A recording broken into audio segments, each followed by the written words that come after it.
Hey there, YouTube. It's Brian from BTECH. It's been a while since I've had time to make a video. This video is one that I hope will help some of you out there. This one is about the GE Profile all-in-one washer dryer combination.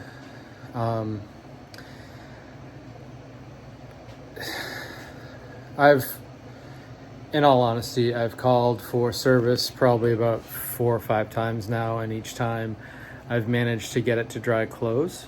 So I've canceled those. The last one that I did send, I had them come out. The reason is it just, no matter what, it would not dry close, and it wasn't even getting hot on the top. So it was actually broken. So I'm going to show you what they sent, which was about, when you don't consider the initial labor for the diagnostics and the labor to repair, the parts alone cost $2,500. And I'll show you what the technician told me of why this is happening and how to prevent it. So hopefully you don't have to be without the machine for a while, and then I can't even believe that this is a problem that nobody knows about, and it causes $2,500 in parts. So here we go. All right, so there are several parts. This is the big mama jama. I was told to make sure that when this showed up, it wasn't cracked. I didn't take it out of the bag, but I assume it's not cracked. It was packed pretty well. It's probably about 30 or 40 pounds, and the box is super awkward, so I took it out of the box to get it down into the basement where the machine is. Also got some, I believe these are the filter, PCB control, power board, blower compressor, inverter board. Get some sensors and stuff in there. And pretty much the same thing I'd say in here.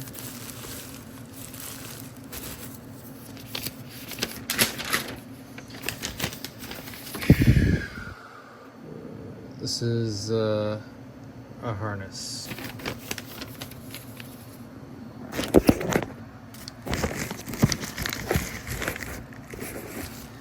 Okay, so if you absolutely have tried all the techniques that I have discussed on this channel to get this thing to dry close so they're not moist, including rinsing this off, vacuuming it off, checking way in the back with one of those dryer lint dust collectors, make sure that, especially down in that corner, there isn't any lint bunnies in there. Washing and drying, making sure this is super dry. And you've cleaned out in here. As you can see, I just actually ran some clothes just for the wash. Picks up a bunch of lint there, so make sure that's clean. You can check and make sure nothing's caught here in the filter. So the technician says this is a critical component of this machine. There must be adequate airflow through this. Now, some may say, Brian, you're supposed to clean out all the lint every time. I do. Okay, I absolutely do. I can't guarantee my kids do, but I definitely do. And I don't think they've done enough laundry, in all honesty, to blow up this machine. So this is what the technician says. You should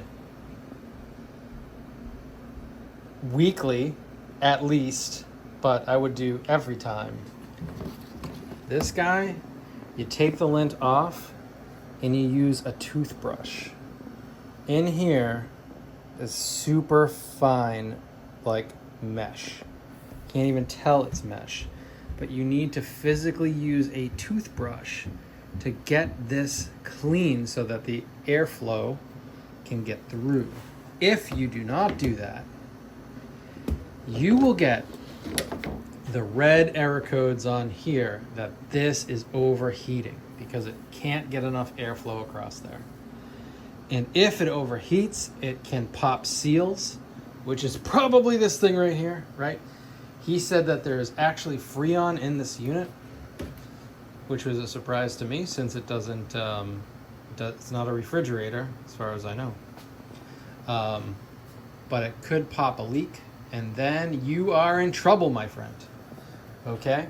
So, if you are still getting sort of warm clothes, it's just not crispy dry all the time, do yourself a favor. As long as it's getting heat, you need to, most likely, and he said he would recommend, and I believe he did me a solid and ordered an extra one.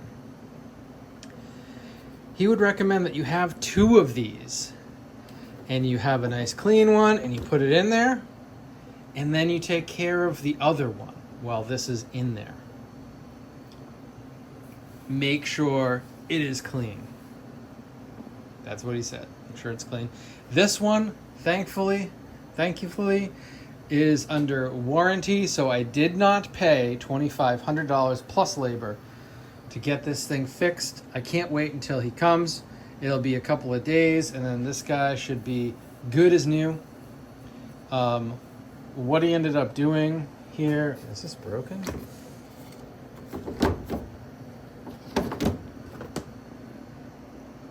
Yeah, that looks like it broke. I don't know how that broke.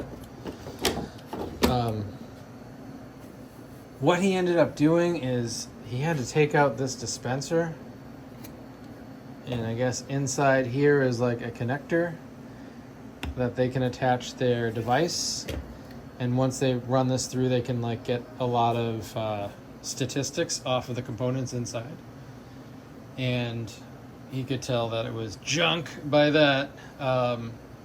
So it is under warranty. Thankfully, I've had it for over a year now. Actually, August, I think, is a year, and it's August now. So if this is acting strange and you've tried the things that I've suggested, make sure that you have that clean. And, you know, when this is working, it's working amazing. So that's all I have to say. Again, if you have completely wet clothes and it doesn't seem to be heating at all, it probably isn't heating. So make sure you call through the app. You'll need to have your serial number and stuff, which is down there on the sticker. Make sure you have that. You can create the request through the app, the Smart app.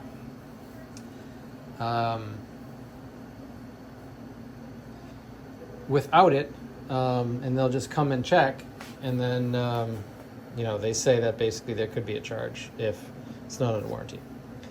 So I hope this helps somebody. Please like and subscribe if this is good information for you, and comment if this has helped you or if you're having similar issues to what I described. Thanks.